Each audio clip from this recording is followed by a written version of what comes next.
Hello everyone, welcome to my YouTube channel. आज हम discuss करेंगे हरियाणा के वन्यजीव अभयारण्य और राष्ट्रीय उद्यानों के बारे में। हरियाणा के वन्यजीव अभयारण्य क्या है और राष्ट्रीय उद्यान क्या है। राष्ट्रीय उद्यान इनकी संख्या 2 है जो कि हरियाणा में पाए गए हैं। सबसे पहले आता है सुल्तान राष्ट्रीय पार्क, उसके बाद आता है कलेसर राष्ट्रीय पार्क। अब हम पढ़ेंगे सुल्तान राष्ट्रीय पार्क।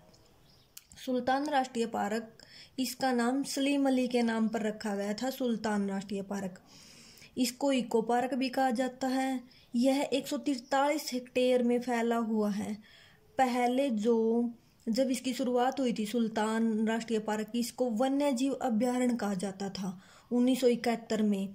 फिर धीरे धीरे इसका संरक्षण किया और 1991 में इसको राष्ट्रीय पार्क का दर्जा मिला। सुल्तान राष्ट्रीय पार्क कहाँ पर स्थित है? गुड़गांव यानी गुरुग्राम में स्थित है। यह किस कारण से प्रसिद्ध है? साइबेरियन सारस एक पक्षी के कारण यह बहुत प्रसिद्ध माना जाता है, जो कि प्रवासी पक्षी है। कहाँ पर है? संग्राना, चंदू, सईदपुर गांव की सीमा के पास यह पार्क बताया गया है। इसके बाद आता है दूसरा राष्ट्रीय पार्क जो कि कलेसर राष्ट्रीय पार्क है। ये कहाँ पर स्थित है? ये यमुनानगर में स्थित है। 1946 में इसकी खोज की थी और ये 5345 वर्ग किलोमीटर हेक्टेयर में फैला हुआ राष्ट्रीय पार्क है। ये किस कारण से प्रसिद्ध है? ये लाल जंगली मुर्गों के लिए बहुत ही प्रसिद्ध है। इसमें हिरण भी पाए जाते हैं जो कि ऊंची ऊंची आवाज में बोलते हैं, उनके लिए भी प्रसिद्ध है। जो जंगली मुर्गे हैं उनकी गर्दन लाल होने के कारण यह बहुत प्रसिद्ध है। यहाँ पे एक शिव मंदिर भी है, उसके कारण भी ये राष्ट्रीय कलेसर पार्क बहुत प्रसिद्ध है।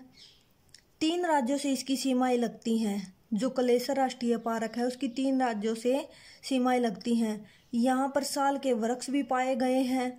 2003 में जो ये राष्ट्रीय पार्क है इसको नेशनल पार्क का दर्जा दिया गया था 8 दिसंबर 2003 को।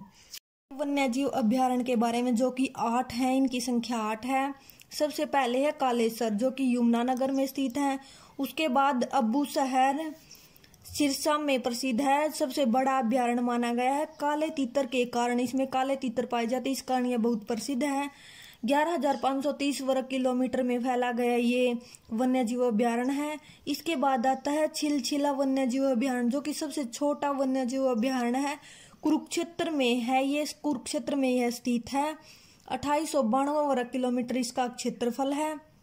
इसके बाद आता है खप्परवास भिंडावास वन्यजीव अभयारण्य। भिंडावास वन्यजीव अभयारण्य जो है किंगफिशर लाल बुलबुल के कारण यह बहुत प्रसिद्ध है। यहाँ पे भूरा हंस भी पाया जाता है। जो खप्परवास वन्यजीव अभयारण्य है वो झज्जर में है। भिंडावास वन्यजीव अभयारण्य भी झज्जर में है। जो भिंडावास वन्यजीव अभयारण्य है वो किस कारण प्रसिद्ध है? वो सुंदर झील के कारण बहुत ही प्रसिद्ध है। और जो भिंडावास वन्यजीव अभयारण्य है वो सबसे पुराना वन्यजीव अभयारण्य माना जाता है।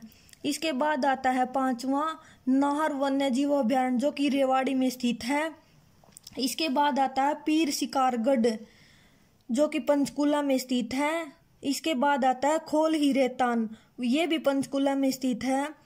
जो ये हमने 8 वन्यजीव अभयारण्य पढ़े हैं उन सभी का क्षेत्रफल टोटल मिलाकर चले तो 23,841 हेक्टेयर में ये सभी फैले हुए हैं।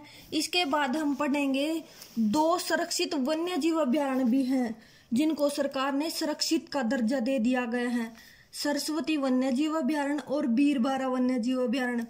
ये सियोनौर जंगल के साथ बहुत ही प्रसिद्ध है। जो सरस्वती वन्यजीव अभयारण्य वो तो कैथल में स्थित है और जो बीरबारा वन्यजीव अभयारण्य है वो जींद में स्थित है। इसका क्षेत्रफल 419 है और जो सरस्वती वन्यजीव अभयारण्य है उसका 4452 क्षेत्रफल में फैला है। बीरबारा वन्यजीव अभयारण्य की स्थापना 2007 में हुई थी। प्रजनन केंद्रों की संख्या 7 है और चिड़ियाघर की संख्या 3 है। Thank you.